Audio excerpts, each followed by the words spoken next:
My name is Susie Lane, and I am in Nashville, Tennessee, and I've been there for a long time. I've served quite a few churches in the Nashville area, some on an interim basis and some part-time. I've been involved in faith formation for many years. And about 12 years ago, I started a part-time position with Genon Ministries, which you might be familiar with. We're in the marketplace. I'm the program director for Genon Ministries. So I've had a lot of experience with faith formation from the development side with Genon to the in-person side, working in a variety of churches. I'd like to know who's here, and we can do it a couple ways. We can the beauty of online is everyone can see names, so we don't need to do that. But I'd like to ask a couple questions, and maybe you can either post your answer in the chat, or if you have your camera on, you can raise your hand. Either way, I'd like to see who, let's do the chat for this. Can you post in the chat if you're in a small, medium, or large church, and you can choose which category it is. If you don't, I don't want to have to define what small and large are. You can decide that. So would you say that you're in a small, medium, or large church? Okay. All right, good. All right, looks like we're covering the gamut here. All right. Would you say, we'll do the same thing. Would you say that you are in an urban, suburban, or rural area, your church? Okay, suburban, rural, urban, good representation. I like it. Good, thank you, thank you. All right, next, again, 3 choices.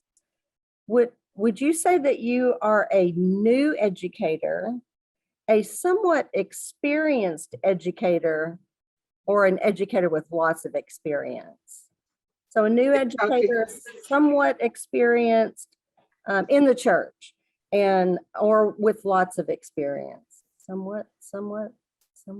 Okay, somewhat's good. Somewhat new. Oh, new to the profession. Good. New to this church, moderate. Yay. Oh, and a new with 2 exclamation points. That's fantastic. Thank you, Liz. All right. Last question for you. And some of you have already answered this in your last question, so we'll just repeat it. Just choose one. I have 1, 2, 3. I have 4 choices. Maybe you can pick one of these. Are you seeking a call, starting or just starting in a new position, happy where you are, or retired? And when I say happy where you are, that means I've been here a while and I'm not planning to go anywhere. I'm trying to find out who's new to their position, who's just happy where they are and just trying to get some more information. And if we have any that have done their time and are retired. Okay, good. Oh, great. I'm so excited. Do you all have a worksheet? Did you download the worksheet? The first page is pretty blank, but the second page of the worksheet has lots of resources on it. So if you haven't done that yet, we can go through the workshop and then you can download it afterwards, because I think you're going to need some of the, or you're going to want some of the ideas that are on the second page of the worksheet. All right, so let's move on then. So I want to share with you today some things that I have learned in my experience in working with churches, in writing and editing resources for churches. I've organized these into 5 steps that should be easy for you to remember and can benefit educators in a church of any size and in any setting. So whether you're in a large church or a super small church, whether you're out in the country or in the city, I think these 5 steps are going to apply. So we're going to step through those, and I am going to start. I'm going to share my screen. We won't be shared the whole time, we will have some, we'll do some breakout groups towards the end to see if we can have conversation about these 5 steps. But for right now, let's use PowerPoint. All right, if you have your worksheet, then you can see that these 5 questions, which you're so familiar with, are there: who, what, when, where, and why. Where is the worksheet? Well, I don't know the answer to that question. I can, let me see, let me come back to you all. Can you share it in chat? Maybe. Let me ask first, if anyone else on this call can answer the question for her. If you have the worksheet, where did you find it? I'm thinking it's on the online portion of the app. Does anyone have the answer to that question? Let me look here on the app. Let's see. Okay, don't see any answers. It's not on the website. So you need to put it on use the link on chat. All right, let me then see if I can. I've never posted a file to the chat. How can I do this? You know what? Let's do this. Because the place where you're going to take notes on your worksheet, this is the first page of the worksheet. It basically has who, what, when, where, why. So let's do those, and then I can email you this side of the worksheet afterwards, okay? I think we can make better progress if we do that. So trust me, on the front page where you're going to take notes, there really is very little information. So I'm not trying to keep anything from you. And then I promise after the workshop, I will email it. Does that work for everybody? Please? Okay, good. All right, so before we get to the first question, I think it's important that you know some things that I believe about faith formation. So you know where I'm coming from and what I've experienced. I think all of our beliefs come from our experience. So my first belief is that God calls and equips churches for being the church. And my task as a leader, and I think everyone's task as a leader in the church, is to understand what God is calling the church to do and to know who God is calling to do that work. So I believe that God calls and equips churches. So when we're in a relationship with God through Jesus Christ, then we have the ability to actually know what God's plan is for a church. I believe that people come to church for relationships, and I believe they stay in the church when relationships are authentic. No offense to any preachers that are on the call or the best Sunday school teachers ever that are on this call or that you know. But I believe, and in my experience, people have come to be with the people that they know and love. And when those experiences are authentic, then they want to stay. And that's the same for me. And I wonder if you think back on the relationships that you have in your church, if that might be true for you as well. I think these two beliefs, that the church calls, that God calls and equips churches, and that people come to church for relationships, are especially important now when people are slow to return to church and are pretty iffy on what they'll commit to. So I think it's important that you know where I am on that. All right, let's switch back to PowerPoint. Now, whoops, that's not the right one.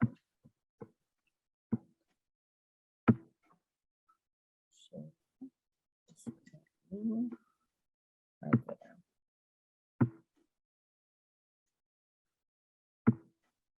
All right.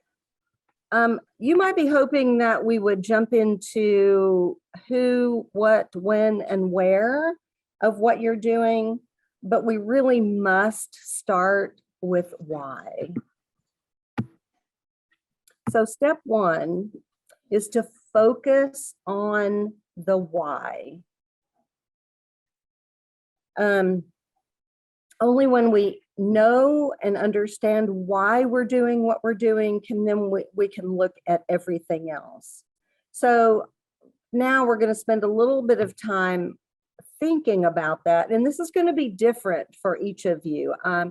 I wouldn't ever share with somebody why they should be doing ministry. I want to give you some questions to help you think about why you are in this ministry. So I'll show 3 questions. I want you to just look at them, choose 1 question to think about, choose 2 or 3. I want you to write some phrases, some words, some thoughts that come to your mind when you think about these questions. So I'm going to give you a couple minutes to think about these questions, and then we'll come back and chat about them. Okay? All right, so take a couple minutes, make some notes about these questions.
Okay, and you can continue to write some thoughts down. What I'd like to see, if you don't mind, sharing some phrases, sentences, words that came to your mind in the chat, so others can see, maybe get some ideas. And you might see something in the chat that piques your interest, that's like, oh yeah, that is right.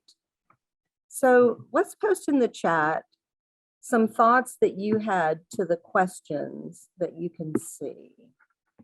Why does your work matter? Why is your work significant? And why are you doing this work?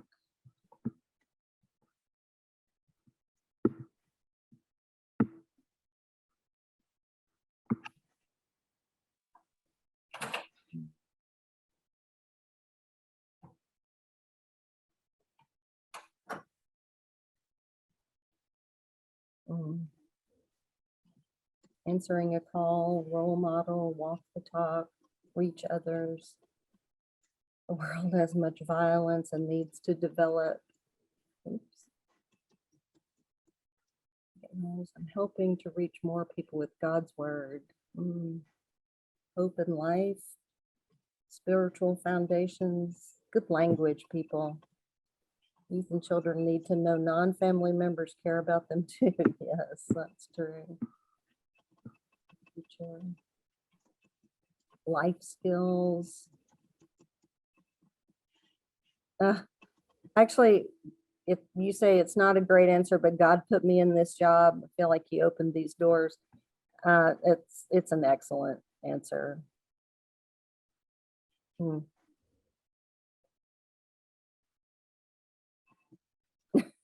Okay, Rebecca, I appreciate your truth there.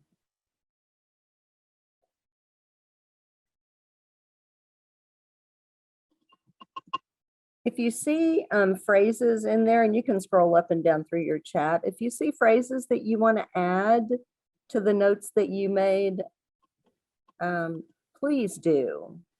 Please do. I think the better understanding we can have of why we're doing this work, the more true we can be to what we're actually trying to do.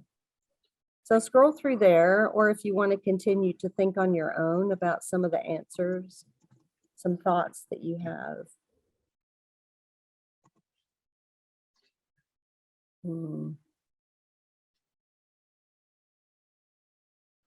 And I wonder if you could narrow down or maybe expand your thoughts to write 2 sentences that describe your answers to these questions, the why you do your work. 2 sentences. See if you can do that. Take your phrases, some of these other phrases, and see if you can form 2 sentences, or how about 1 sentence with an and in the middle that summarizes why you do your work. I'll give you a couple minutes to do that.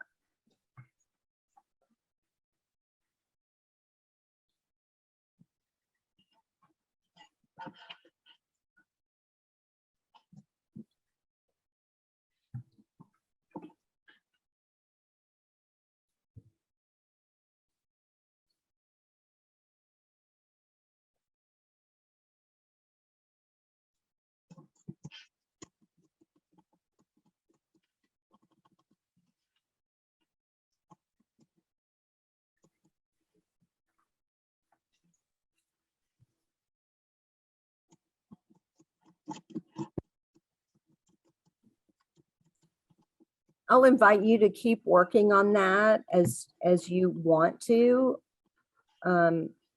Even when you return home from APCE, oh, I'm sorry. When APCE Online is over, I'm sorry, I need to put myself where you are, not in this building physically, but continue to think about that. The other thing I want you to think about is your position description. First, I hope that you have one, and I hope that it is correct and current. If it's not either, if you don't have one, or if it's not either one of those, that would be one of the first things to do, is to figure out how it would work in your church to have a position description written for you that is correct and current and includes these thoughts that you have about why you're doing your job. That makes it easy for everyone to see why you're doing what you're doing, and it matters that other people know that. So, so put that at the top of your list. Pull out your position description if you have one. Read over it. What does it describe? Why the church? Why this work is important to the church for you to do? See what you can do to work together to use some of that language in your position description. I saw a couple references in the chat to God's call. And I love that. And, you know, I already stated that God calls the church, and God calls and equips us in the church to do the work. So continue to think about God's call on your life to do this work, what it means to be doing God's will, bringing others into a relationship with God through Jesus Christ. Pay attention to being your authentic self, growing authentic relationships with others. It's just so important. All right, we've spent a few minutes now thinking about why. We will refer back to that as we go through the rest of these steps. So let's move on to step number 2, which is love your people. Now, who are your people? I have got 3 categories for you. I would ask you to guess what they are, but I'm not going to. We'll just jump right into it. The first group of people, I will ask you a question as we go through. Okay. The first group of people are your sheep. Now, this is one place where I want to ask you a question, and I'd really like you to talk, not just post in the chat. The sheep are the people that your job description says that you're in charge of. So if you're a children's ministry director, then your sheep are children and parents. If you're a youth director, then it's youth and parents. But it could, in this day and time, it could be any combination of things. So I wonder if you might unmute and just share who your sheep are. What does your job say that who your sheep are? Just whoever wants to share. Children, parents, and leaders. Okay. I focus on the children and their families. Okay. I'm responsible for children, youth, and adult education. So Oh, got the whole gamut cradle to from grave, pre- cradle to grave, as it's long been known. I'm cradle to grave too, but it's specifically within the congregation when you look at a job description. Okay. Oh, mine includes outreach, reaching out to build, as it's building the program. Oh, okay. I like that. I consider that outreach. When they say build the program, I consider outreach. For any particular grade or for all grades? It's cradle to fifth grade. Okay. Okay. But then the families are older, but we're by a middle school. So I talk to the middle schools because I figure they have the little kids in their families. So. True. That's true. Who else?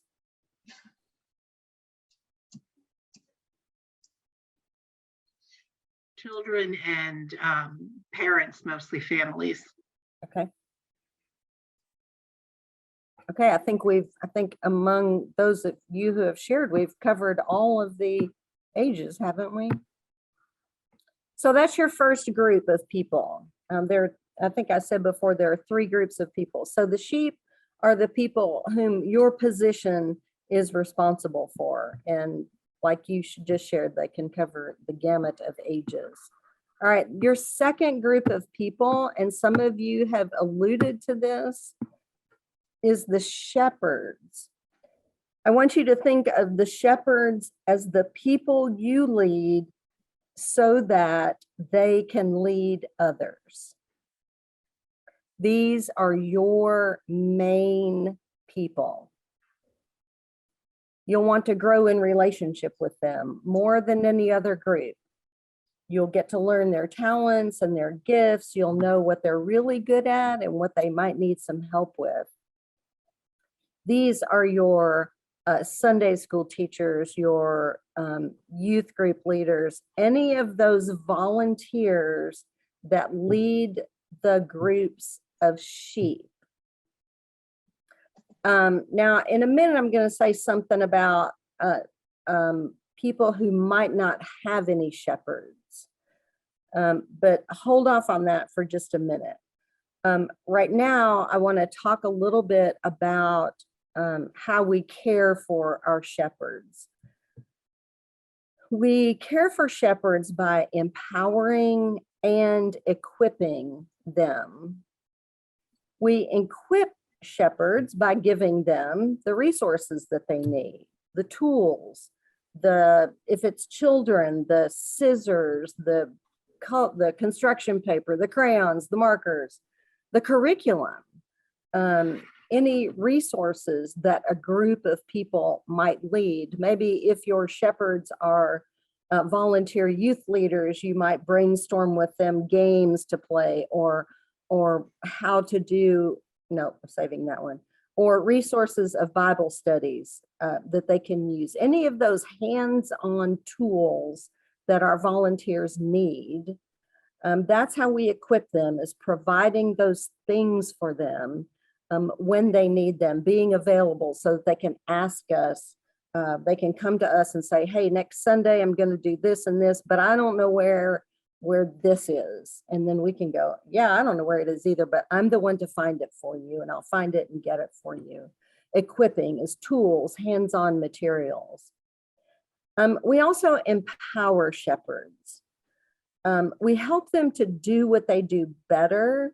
We help to empower them spiritually and faithfully and mentally. We build up their self-esteem. We give them encouragement and support. It might be things like gathering our shepherds together to do a book study together, by having a prayer group together. But it might be something as fun as going out to eat together, doing something fun, going on a field trip together, maybe, a couple times a year. Doing anything that helps them to encourage and support them in the roles that they do and in their spiritual formation. Because we know that when people are encouraging us and supporting us, then we're encouraged to do what we do better. Also, equipping and empowering can involve training. It actually should. Some topics to think about might be, what I have these people in my group that don't get along very well. What can I do to help them? And as people who equip and empower shepherds, then we would help them with that. Or helping people grow spiritually, helping our shepherds to understand different phases of faith formation, particularly in children, but also in youth and adults, understanding how this whole faith development thing happens. Teaching our shepherds new ways to teach. Maybe we learned a new game. Maybe we're at APCE or we're on the APCE website and we find this very cool game, which I often find on the APCE Facebook group. Maybe sharing those with our shepherds. So I see the leader's role as equipping and empowering the shepherds so that they can equip and empower the sheep. Now, one more comment about shepherds, and that is when you need more shepherds, which I think everyone would say that they do. I don't think I've ever heard of a church that says, nope, we're good on volunteers. We just don't need any more volunteers to do anything. I haven't met that church yet. Even if we have plenty of volunteers, they get tired. Maybe they've done a role for a really long time and it's time for them to take a break. Or maybe they have gifts for another area where they'd really like to try sharing their gifts. So we want to help to move them more towards that area. Lots of reasons why we might need new volunteers and why volunteers might want to find another place to serve so that they can best use their gifts. Now, I'm not supposed to promote any thing in particular on these workshops, but I just have to put this out there that if you're struggling with how to call volunteers, how to figure out what gifts are and how to match up gifts with what the needs are in your church, Gen On Ministries has a really good resource for that, and it's titled Everyone is Called. And I won't say anything more about that. You can find that on the website.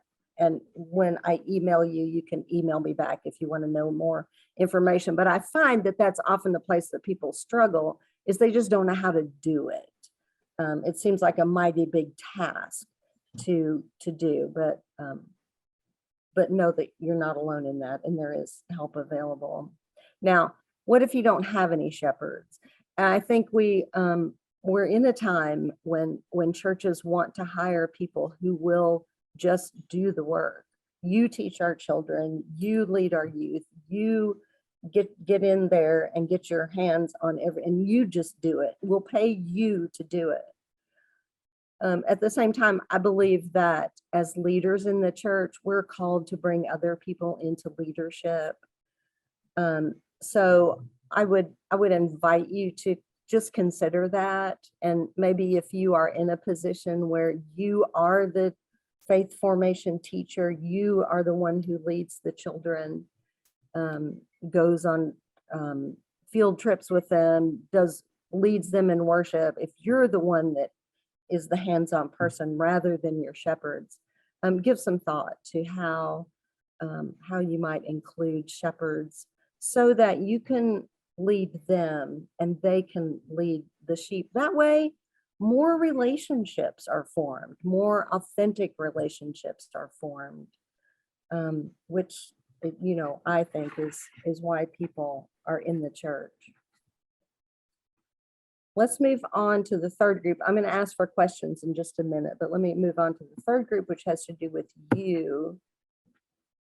I think the third group of people that you love is your supporters. And by that, I don't mean just the people who are on your side, who love you when things are going great, but these are the people who you can go to say, I've got a new idea and I'd really like to flesh it out with some people before I present it to, you know, the next group of people. Or you need someone that you can go to and say, I am just not doing well in this area. It's always a struggle. There are people I'm not getting along with.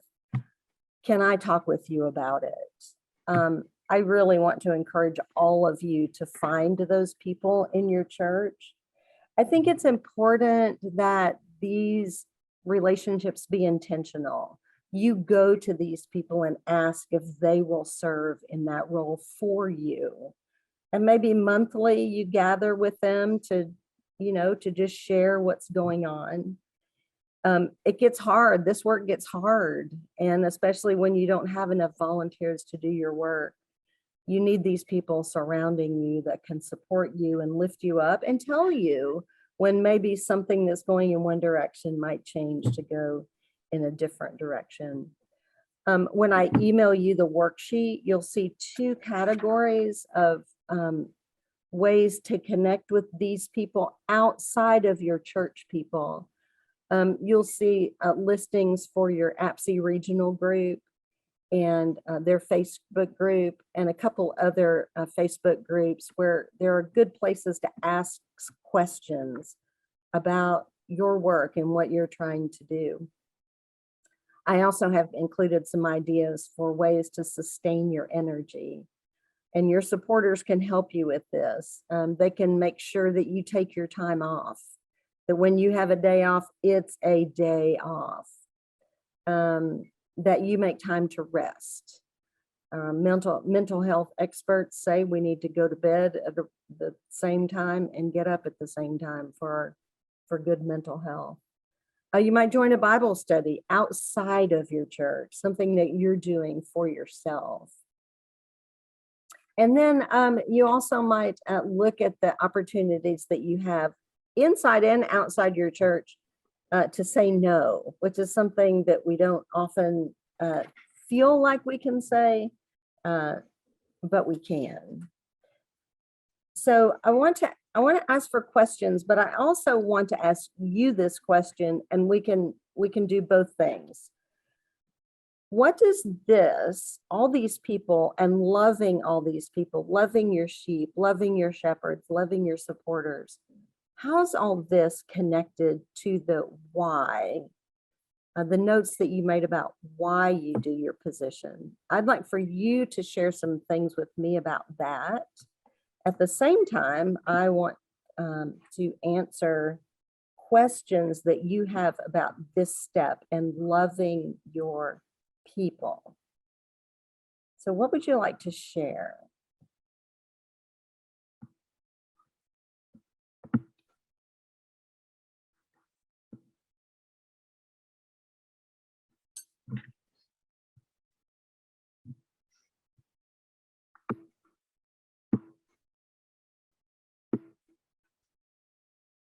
Any thoughts?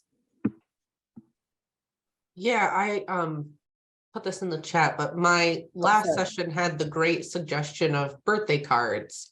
And you could put something inside like stickers or candy, something flat.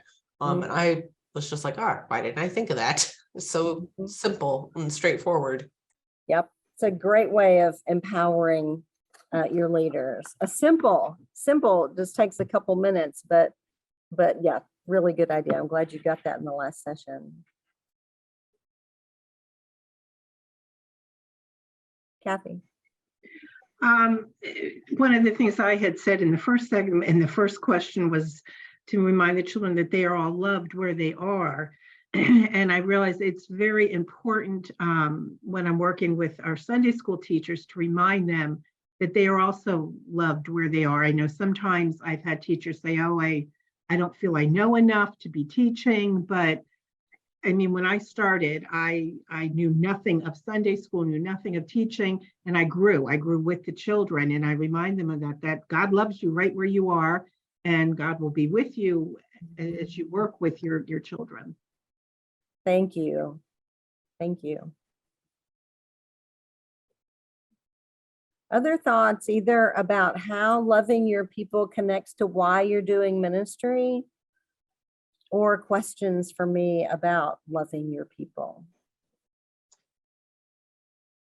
Well, when I first came in June to this job, well, I came from inside the church, so I knew the Okay. culture and I knew the Mhm. people and things, which is kind of nice. And they were all excited that I got the job. So anyway, but I wanted to show them that they were appreciated. We were just in the middle. So I came at the first day of Bible school. Mhm. And so we went through, and then the person who was running Bible school got sick. So I'm not stuck, but then I, so suddenly there I was doing it. So but I wanted to show these teachers that they were appreciated. Excuse me. So I didn't know what I had a budget. I didn't know any of that part, but I said, I need to do something. So I had catered in a lunch, and I had all the teachers from Sunday school and the people who had helped in Bible school come in for a lunch. And I showed a video that was a little bit of a training video. I got to sneak that in. Mhm. And they were so pleased that I showed them that they were appreciated. And it started my reign, I guess. It started the year off pretty well. Good. Yes, it's so important to equip and empower, especially empower our shepherds. I've got a couple notes here. Caring for these groups is demonstrating the love and inclusion that's at the center of the why. And these are the people we do what we do for. Yes, they are. And I said before, if you're going to raise any group to the top of the three, I think shepherds is at the top, but I really want you to be cared for well. But if we do equip and support our shepherds, including considering what they're doing and how long they've been doing it, and give them a break if it's too long, that helps them to be really good shepherds. And they see a lot from you modeling that. Well, I also do now, since last June, I've done a couple programs where we have focused on intergenerational projects. Mhm. It's kind of sneaking the shepherds in. They don't know they're shepherds, but they are. So we did, at Christmas, we did an Advent event, which was a night in Bethlehem. Have you ever, if it's from group? And I said, anybody who wants to help can help. And so you go through these different, it's like the marketplace thing. Mhm. So I had adults being helped by youth running the stations that where all ages came to them. And Great. it was kind of interesting because the person who does youth isn't real keen on the youth really interacting with the adults. I don't know why that is. That's beyond me. But anyway, the kids and the adults just loved it. And they got to know each other. So we're going to do that for the Lenten event also, but it's different. But anyway. So I try to do more intergenerational, and the kids and the adults just, they're knowing each other now. Mhm. Thank you. All right, one more note here. These are the people that we work with directly or indirectly, equipping and empowering them to go out, work with others in the community to bring more people into the family of God. It will happen. Yes, you're exactly right. Yeah. All right, let's go to the next step. Step 3. I'm sorry, I'm moving some things around here on my screen. I'll stop. Okay, so I have 3 categories for determining your needs. Resources and supplies. Those are the things that are in your supply closet. If you have one of those or multiple ones of those. And administration and self-care. So ideas for resources and supplies, the curriculum, as I said, all the things that are in your supply closet. So let me ask, let's do a chat answer here. Let me turn my chat box on. Oh, where did it go? There it is. All right, post in the chat where you get your supplies. There might be a couple obvious answers, but there might be some surprising answers. Where do you get all those things that are in your supply closet? Post I inherited them. just post, yeah, you can add that. Put that in the chat. Oh, Dollar Tree, like it. Where else do you get your supplies?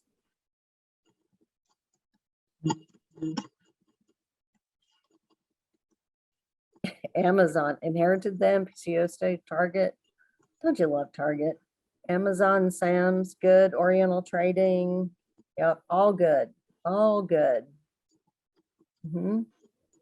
Donations, yes, especially if you need craft items, you can ask for donations. Good.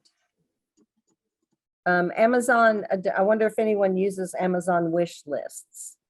You can update those all the time. You can remind your congregation if they want to give a gift for faith formation to go to Amazon and look at your wish list, and they can order it and it can be sent straight to the church and know exactly what you want. I inherited mine too. Dollar store, donations, Walmart, very good. I've been in churches where I had to do the great clean out of the supply closet. That's what I'm doing, yeah. Maybe some of you can do that as well. I've been successful with displaying things that have been cleaned out of the supply closet to ask if anybody in the church wants them. It's surprising what people will take home with them, and then you can figure out how to dispose of everything else. But at least that way, if there's something in the supply closet that you want to clean out and you think somebody's afraid that you shouldn't clean it out, then they could take it home with them. All right. Okay, good job.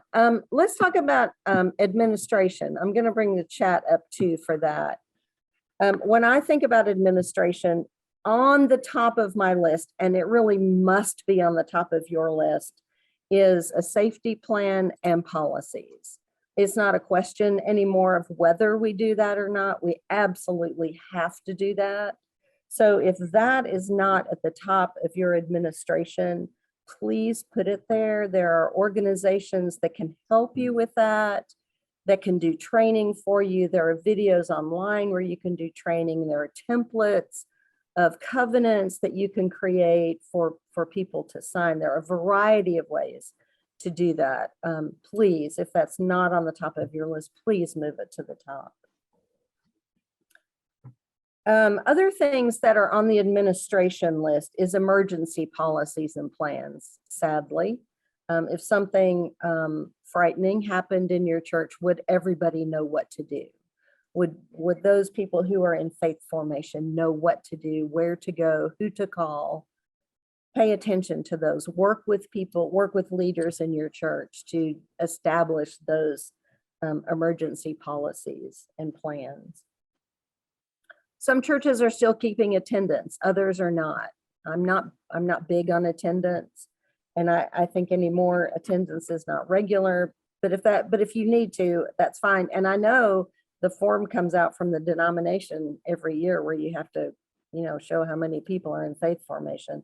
I think that's going to look really different as we move past the pandemic and participation looks so different.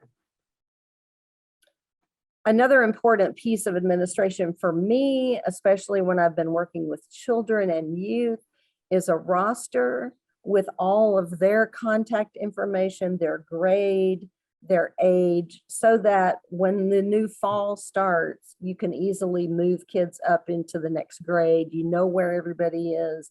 And if you have age groupings at your church, you know who's going to move up, who's going to stay where they are. Okay. Oh, good comment about the COVID exposure and keeping attendance for that. That's a really good idea. So I don't know the ways that you keep lists of children, and some of you maybe in churches that have large systems that can keep that updated for you and can keep that information. Also on the back of your worksheet, I've got some websites that can do that. Simple websites like Google is I think is really good for that. But then there are some that are more complicated that are church-wide, and you can make those decisions in your own church. Another big area that comes under administration is communication. I think it's one of the biggest responsibilities of our jobs in churches as leaders. I'd like to see in the chat some of the ways that you use to communicate with your shepherds, not your sheep, but your shepherds. So can you add that in the chat? What are some ways that you communicate with your shepherds? Oh, thank you for the note about background checks. Email, lots of email, direct calls, in-person chats. Ooh, love the in-person chats. Yeah, we are still really reliant on email. I like the record that it keeps. I like that you can attach things to it. But there are many online ways to be connected. You might form a Facebook group just for your shepherds so that they can all go on there and check dates and times for things that are coming up, things like that. All right. Now, here's a question that I want us to talk about out loud. So I'm going to ask you to share again. Let me move this so I can see some of you. The last category was self-care. So when you think about caring for yourself, especially in your role as an educator, what are some things that you need? What comes to mind? I'll open up the chat. You can share there if you want to, but if you'd like to share out loud, that'd be even better. Thoughts about that? For me, I had to have a conversation about consistent days off. Having days off, you know, if you're working Sunday, that's not really your Sabbath day. No. Finding an alternative. Mm-hmm. Sunday's the long day, and Yep. it's the long day. And Liz, thank you for advocating for yourself. That is a sign of self-care, and making others realize that self-care is important to you might help them to think that self-care is important for them as well. What are some other things that will help you to take care of yourself? Oh, this seminar is, well, good. I'm glad. Learning and being inspired, new pastor. Respect our days off. Well, good for that pastor. Yes, I agree that APCE is a good method of self-care. And I hope that you all have paid attention to all the invitations at this APCE, even though you're not here, that you've paid attention to the invitations to step away if there's something you feel like you need to be doing, but for your self-care, stepping away might be better, even for 10 minutes. Go sit in a quiet place and just, you know, do what will lift you up and will feed your soul. Remove notifications from my phone. Requires me to take a certain number of weeks off. Good. Yay for supervisors who care about us enough to keep us accountable to our time off. And isn't it time for you to take a day off? Yeah, I love that. All right, let's go on to the next step, okay? Hold on, let me get back to my screen here. All right, step 4. Know when faith formation happens. Now, this is all about your calendar, obviously. Coordinating calendars. This is a juggling act, I know, for all of you, especially when you're trying to come up with something new and different to do, and then figuring out when it works best on the calendar, not only on the church calendar, but on the family's calendars and everything else that's going on in life. But paying attention to when faith formation happens. And I'm going to say something else about that in just a minute, but some questions for you to ponder. We don't need to talk about them right now. But think about the regular Christian Ed events and special events that take place at your church. You know, the ones that are routine and they come around weekly, monthly, annually. How do different staff people and volunteer leaders in your church coordinate calendars? What's the plan for that? Do you have an enormous church calendar posted somewhere in your building and everyone has to consult that before adding anything else to it? Do you keep all the dates on a detailed Google calendar? Just think about different ways to coordinate those calendars. I know, well, I'm pretty sure that we've all encountered a situation where we had something planned and we've been so excited about it, and the week before we find out that it's happening at the same time as something that somebody else is really excited about. We never schedule anything till we check with the calendar. Okay, the calendar. The calendar managed by the office manager. So, Staff meetings are great ways to coordinate calendars. And small churches have lots of benefits. Listen, if you're in a small church, so many benefits of that. I hope you know that. I'm a huge fan of small churches. You know, mostly why? Because of the relationships and the intergenerational relationships. Office manager keeps the main calendar. Yes, good. These are good practices for keeping a calendar. All right, very good. Yeah. That's what we do. All right, then let's go on to step 5. Oh, we got some other. Go to a church calendar at staff meeting every week. Good. Good. Yeah, if you don't have regular staff meetings, you might not have enough staff in your church to have staff meetings. So thankfully, there are a variety of ways to keep everyone posted about what's going on at the church and what's coming up, and ways to communicate about calendars. So when we talk about when, we should also talk about, oh wait, I just talked through those. We should also talk about where faith formation happens. So step 5 is know your spaces. Step 4 is know when faith formation happens. Step 5 is similar. It could either be know where faith formation happens or know your spaces. So I'll tell you. I'm hearing this word. This is the first time I've been hearing this word. I don't know where I've been for the last 20 years, but faith formation is a new term. And so what do we mean by faith formation? Is it learning happens? I'll tell you my difference between Christian education and faith formation. If anyone wants to post anything in the chat, they can on this. Oh, thank you, Rebecca. In my mind, oh, I've never heard of you. Well, good. Well, good. Maybe I'm planting a little earworm in you. Well, we've been hearing it all the time, but I'm just saying I never had heard it. I mean, I've been in the church for a long time and I never had heard it. So the way that here's the difference. Christian education tends to refer to what happens on Sunday morning, Wednesday afternoon, Sunday night, Sunday school, those traditional gathering times when we're learning. That's Christian education. But faith formation is much bigger. Faith formation happens whenever we're together, whenever we're growing together, whenever we're in communication with each other, whenever we're in conversation with each other. Faith formation in the sanctuary after worship, when we're talking about worship.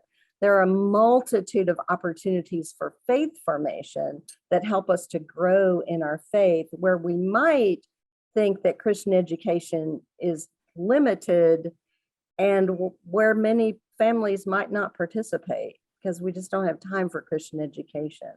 But we do have time for faith formation. Now, can you use them interchangeably? Yes, you can. But I prefer faith formation because I think that better reflects what we as leaders do beyond the classroom setting. Now, is that helpful? It is. So I've been doing it all the time. I just didn't know it. Exactly. You have. And if I throw that word out, no one else is going to know either. So we'll just stick with it. And I use steps 4 and 5, know when faith formation happens and know your spaces, to help you understand that faith formation happens everywhere, not just in the classrooms that you're managing and that your shepherds are teaching in, but it really happens everywhere. It happens in the parking lot, in the sanctuary, in the hallways, in the sanctuary, I think I already said sanctuary, outdoors, on retreats, in vacation Bible school. Faith formation happens when we're sharing our faith with each other. So think beyond just what's happening in your classrooms on those Sunday mornings, but think beyond that. And I think when you empower and equip your shepherds, then they begin to see that and they begin to influence people who are outside of their contained space where they're leading. Let's see, I think of faith formation as internalizing it and using what we learned, which happens in lessons and more. I could not have said that better myself. I know, I love that. I stole that. Thank you, Victoria. I just Victoria. took it, stole it. Thank you, Victoria. All right, one other thing on when and where faith formation or Christian education happens. In the classroom, we have opportunities for explicit leadership, those things that we mean to teach. Whatever the goal of our Bible study is for Sunday morning or whenever we're doing Bible study, that's explicit learning. There's also implicit learning. And those are the things that we learn that aren't as stated as explicit is. And some examples of that are having coffee with your Sunday school leaders. It's along the lines of empowering people. Implicit leadership shows that you care rather than explicitly saying, hey, Tom, I really appreciate all that you're doing. And thank you. That is explicit leadership. If you want to do that implicitly, it's like, hey, let's have coffee together. Let's just chat. Let's just catch up with each other. That's really excellent leadership, but it's more implicit than explicit. Both are important and both are really positive. But if we talk about those positive experiences of learning explicitly and implicitly, we also have to think about those opportunities where learning is negative. Where people are whispering in the hallway, where the nursery linens aren't clean, where there are conversations in the parking lot after a meeting. If we're leading a particular event and we should know everyone's name that's in that particular event, but we forget someone's name, let me say, I'm the worst at forgetting names. But when I'm in a situation with people where I need to know their names, to not remember them is negative, and it makes people remember, oh, she didn't know my name. Now, I don't think it's like when you just like blank, but knowing people's names that you're going to be with is really important. So what happens when someone experiences negative leadership, and maybe you've experienced this, feelings get hurt. A negative experience nullifies positive, explicit, and implicit teaching, and it takes a lot of positive experiences and learning to bring about the healing of one negative experience. And this can happen with kids sometimes, but can also happen with adults. And if we had time, you would probably have your own examples to share. I share all this because as leaders, we want to exhibit positive leadership. And sometimes we have to catch ourselves and say, I shouldn't have this conversation with this person here in this place where other people are walking around. So as good leaders, I know you just want to pay attention to that. All right, we have talked about, oh no, I talked through all these too. Room. So your spaces are rooms and other spaces. I'm going to tell you one quick story because I have time. One quick story about a simple change that I made in a church that I went to do an interim ministry in, and they hadn't had an educator in quite a while. They'd been filling in with various and sundry other people, and the classrooms had managed to become full of supplies and artwork from, I don't know, 8, 10, 12 years ago. And this was a very small church, so all the children were in one classroom. In this super crowded classroom, there was one rectangular table in the room. And at that time, this church has these beautiful benches that for children, 2 or 3 or 4 or 5 kids can sit on a bench. And so on my first Sunday, I walked into the classroom. Unfortunately, I wasn't teaching, I was just observing. I saw the teacher and about 8 kids around this long rectangular table, all seated on these benches all together, 4 or 5 crowded in on a bench. And they all knew each other really well. And it was chaotic. And the poor teacher tried to get some control over the situation, but the poor kids were all crowded into these benches all together in this room that had stuff everywhere. I just spent a couple weeks cleaning out the room and getting chairs and another table. And then the teacher, like a couple weeks later, was like, wow, what's happening here? The kids were great today. They were engaged and they were having conversations with each other, and I wasn't constantly fussing at them to get their hands off of each other. I just paid attention to the room and the space. Sometimes we can do things as simple as all that to help out our leaders, our shepherds, to give them a little more control over their situation. All right, after you think about the who, the what, the when, and the where, always return to the why. If you're questioning why something's not working, why it just doesn't seem to be clicking, go back to the why. Maybe there's something in there that you say, oh yeah, I forgot. That's why I'm doing this. Let me refocus on the why. So keep those in front of you. Who, what, when, where, but mostly the why is going to lead you in what you do.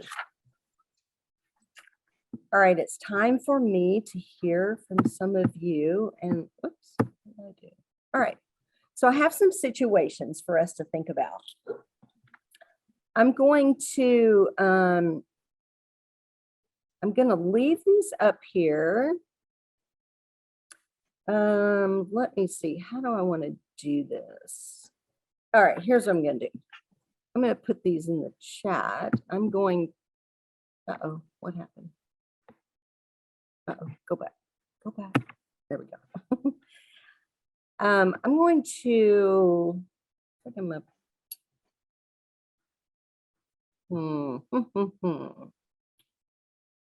Well, okay, let's just do this. Let me see what time it is. Okay, it's 10 after. Let's just talk through some of these. I want to hear you on these. So keep these up on your screen. Let me see you here. All right, let me get you up here on my screen. All right, so here are these situations on the screen. I want you to read over them. And what I want you to try to do is see if you can connect some of these situations with the why, some of the notes about why that you wrote down. and some of the who, what, when, and where. Maybe something that you heard or something that you already know that's related to one of those. And there's 2 questions, which you can see at the top. So read the situation. Determine how you might respond. What questions might you ask? So if you're in this situation, what are some questions that might be asked to clarify what the challenge is? And how can you incorporate one or more of the 5 steps? So, so look through those, pick 1, pick 2. Then we're going to go through them. I'll ask for 1, and if anyone looked at number 1, then we can talk through that, and then we'll go on to number 2. So I'll give you a minute to think about those, maybe put some thoughts together about them.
All right, I'll invite you to unmute and share as you would like.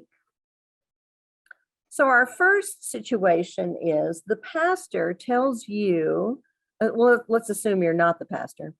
The pastor tells you they have several more responsibilities to add to your workload. So what are some questions you might ask, or what of the 5 steps might be helpful with this situation?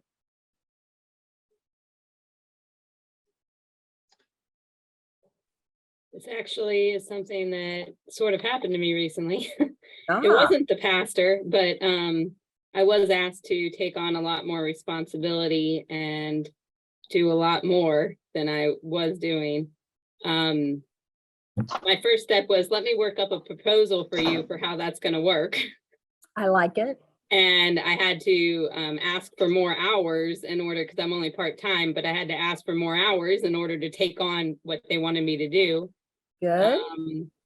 And we sat down, we had a meeting about it and stuff, and we got it all worked out just fine. But I think maybe your questions, like the why, is one of the big ones there. Like, okay, well, why am I doing this? How does this fit in to that? And going back to, wanting to help is part of Right.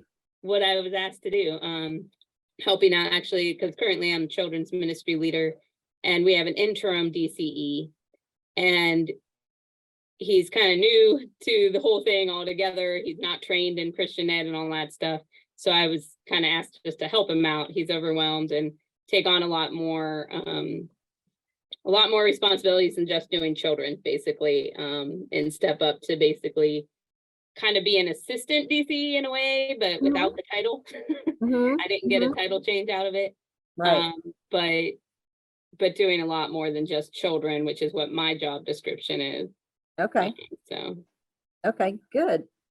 Good advocating for yourself. That's good self-care.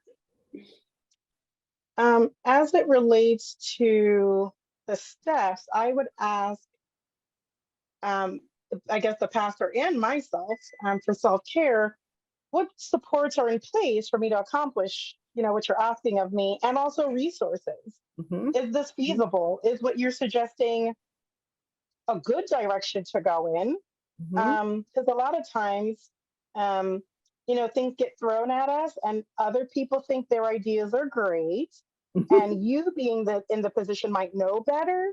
So it's like, okay, know what to take in, know maybe what to modify, and know what to say.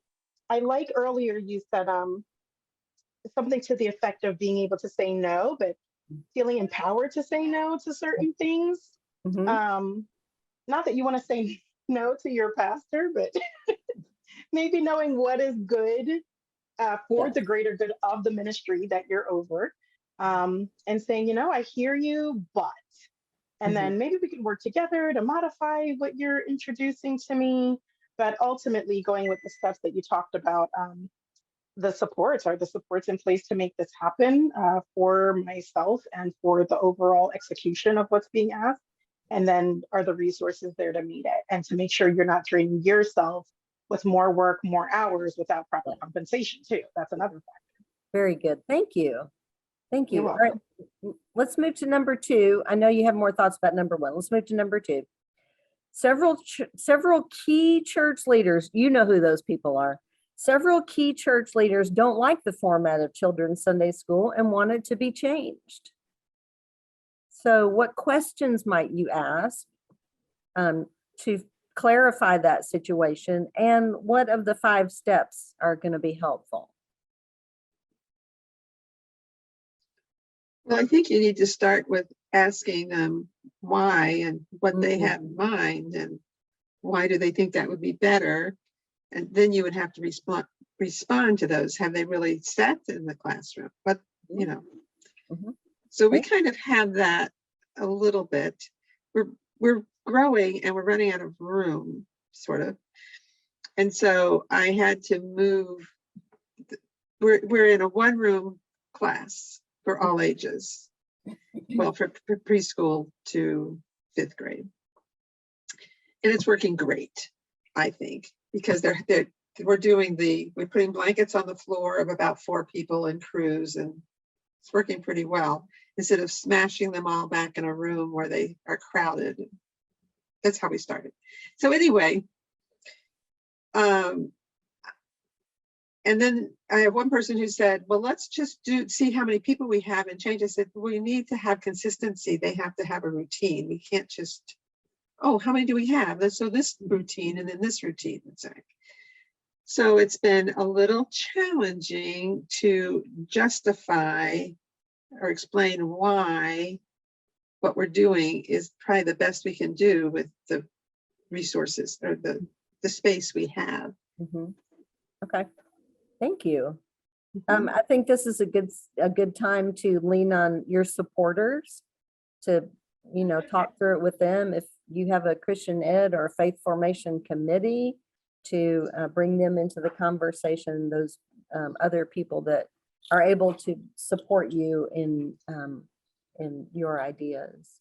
Yeah. Other thoughts? Let's take one more thought on this number 2, these key leaders not liking the format. One more. Natalie? I think it can be really helpful. Oh, sorry. Yeah, go ahead. Go ahead. I think it can be really helpful to, and I was sort of coached this way to really articulate why you're already doing what you're doing and have that out there already. So Mhm. that instead of just talking about the what, it is going back to the why. You're saying, well, because these are our values, these are the choices that have been made. It sounds like you have also these values. Let's talk about what, maybe what we should be on. What do we need to honor? What is our priority to honor in this case? Mhm. Great language, really great language. And that also invites a change in the why, which sometimes is a good thing to happen. All right, number 3. Some parents want to do activities with the youth that you feel are unsafe. What can you do about that? And what of the 5 steps are going to be helpful?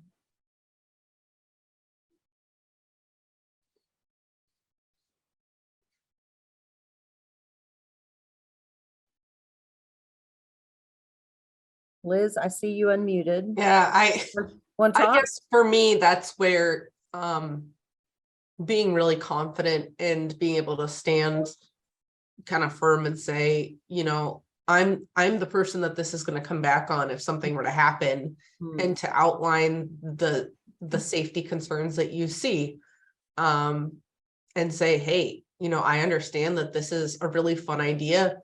I don't feel comfortable with us doing that because of X, Y, and Z reasons. Again, back to the why.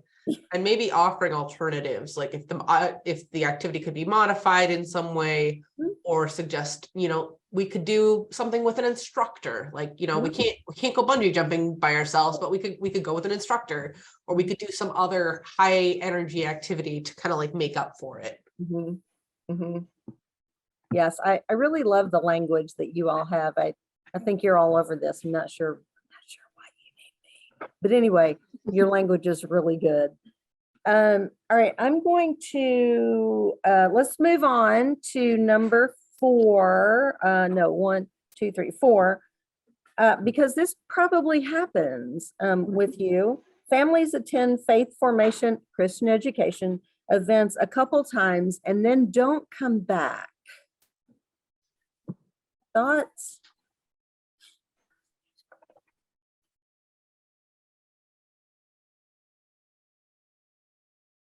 That's happened to us a couple times. People have called and been all excited and want to know everything about everything, and then they come and they're there and then they're gone. So what I've done is I always write a note. It's being, if I have the information, if I've collected the information when they just have walked in, I send a note saying, thank you, it was great to see you, and blah, blah, blah. And then I continue doing that for a while, or I leave them on the database for the list to send when I send that stuff about what's happening. Sometimes they come back. Now we just had 2 families that left before the pandemic, and now they're coming back because they're hearing that I don't know why they're coming back. Well, because they weren't getting the teaching that they wanted where they were, and so they came back, which is nice. But I use the mail a lot, and I know we were somewhere else doing mail. If a child misses 2 Sundays, I send a postcard out to say that they were missed and we hope they come back. And then when they come back, I send a card out that says, I'm so glad you came back. If they, for instance, everyone who performed in the Christmas play and everyone who participated in the Advent event got thank you notes from me, and they love getting mail. The kids say, I got a letter from Miss Donna. Thank Yeah, you. Thank you. so they love that. So I think the best thing is you just have to keep reminding them that you care if they come back. And send out letters. I don't know.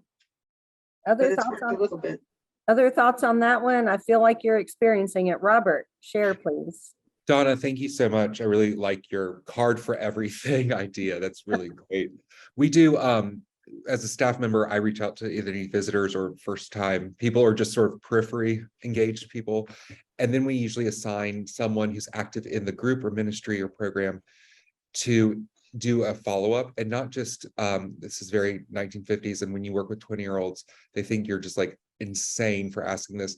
Then not only do they invite you to the event, they're sort of like you're their little buddy for the event, but they will offer to drive them and carpool together, which no one really, we don't have a lot of people who take you up on that, but like it's an extra step that has worked in the past, and you never know if it clicks. But it's something weird that we learned from PW back, they used to do it in the 60s, and we keep doing it, and whatever works. So we found that helps kind of with some continuity, but also the follow-up that Donna described. I think anything that you can do to be in relationship will work.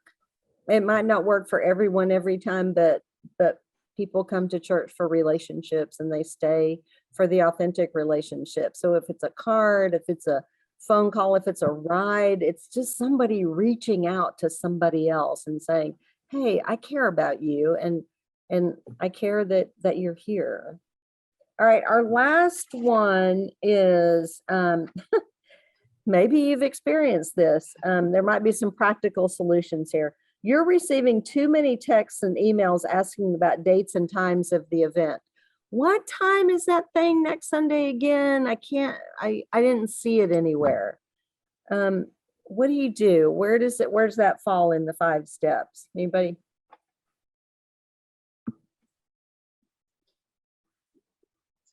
I try to be sure that I have something on paper to hand out to them before I ever mention it to anybody. Other And ideas? then it goes out. Okay. I hand them the paper, or they, and then I also will mail it out on my data. I have a database, which is with a mail list, Okay. and mail it out. So I was able to put the kids, I call it my kids first list. So I have the kid's name, although it uses the parents' email, but it comes addressed to the child. Because I think we need to, the children are who run the houses. The children are who gets the people, their parents there. It used to be the parents. Okay. Okay. It's the children now. If they want to come, they'll come. If they don't want to come, they're not going to come. So I send it to the children, and that's worked pretty well. I like that, Donna. Other ideas you have for helping with this whole communication thing? Kathy. I have noticed that I have had to bombard everybody with every type of communication possible. I send out texts, we send out emails, it goes in the monthly newsletter, it is up on the screen during our worship services. I mean, because you'll have some families that do read the newsletter, some that don't, some that look at the announcements, some that don't, but usually I send papers home with the children too. But I found that if you use at least 4 or 5 different modes of communication, they're bound to look at least one of them. So hopefully then that gets the word out, and I've had luck with that. Oh, I like this. Robert, we've had success with the refrigerator magnet with a list of events. And those are easy to create these days. Yeah. Electronic calendar invitations, those are good. Get it on their calendar. Yeah, with some of the electronic calendars, it can just plug right on their calendar right away and then bring up their calendar and go, oh, look, this, I didn't put this on there, but look, it's on there anyway. Yeah. Also, as we know in teaching, everyone processes information differently. Right. Some people process it from reading, some people process it from hearing. So you have to send those different modes out, right? I completely agree. Yes. All I right. also wonder about asking what works for them. I mean, because it sounds like there's so many diverse methods. And I had a parent tell me when I was being onboarded, you know, there's not a lot of thoughtfulness behind scheduling. Was a feedback that she had. And so when we had a planning scheduling meeting, one of the things I said is, historically we've used email. How would you prefer to be communicated with, so that then there can't be like that kickback of like, well, you know, I still do all the other things, the bulletin and the newsletter and whatever. But I make sure that I've gotten their preferences, and the kids rather text. They want text reminders. Yes, if you want to be in touch with them, you're right. All right, our time is nearly up. In the chat, I am posting both of my email addresses. Make sure I got them right. Ministries.org. And I will email for you from my Gmail account, and I'll send you the worksheet so you can have this great list on the back of the worksheet. I'll also send you a link to the Everyone is Called resource, and you can do with that what you will. I wish that we had time for questions, but it's 3:30 and I want to stay true to our time, so you can email me your questions as well. Let me lift up a prayer for us before we go. May the grace of our Lord Jesus Christ free you for service. May the love of God cast out fear and bring power to your lives. And may the fellowship of the Holy Spirit empower you to live on the cutting edge of life, doing God's will. Amen. Amen. Thank you all so much for joining me. I apologize for being a few minutes late, but I'm glad that the connection was better than it would have been if I hadn't moved to this new space. So thank you all so much.